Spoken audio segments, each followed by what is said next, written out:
Hey everyone! Shoutout po sa inyo lahat dyan. So, share ko lang po sa inyo ang aming simple setup. Hindi pa to final, pero almost na. So, we have a big event tonight. So, we have cocktail party. Something like that. Ayan. So, makita ninyo tatlong settings. Table settings. Ayan. Mga simpleng settings lang ito. And then, lagyan natin mga candles. Yan ang ating bar counter. Andito ang ating bar counter. Yan.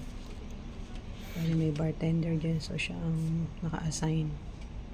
So, ano lang kami, assist lang. Pero kami ang nag-set up lahat ng mga yan. And then, mga baso, yan, mga soda and everything, andyan din.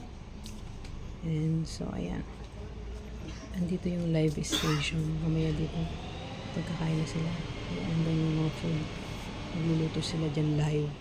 Pero nandito sa kitchen yung ibang mga preparations. So, i-share ko lang sa inyo how simple it is and looking nice. Ayan, dami mga spices and everything sa live station. So, thank you so much everyone. Share ko lang sa inyo ang simple setup and aking mga magagandang mga kasama for tonight. So, thank you. Bye-bye everyone. Salamat. God bless. Bye.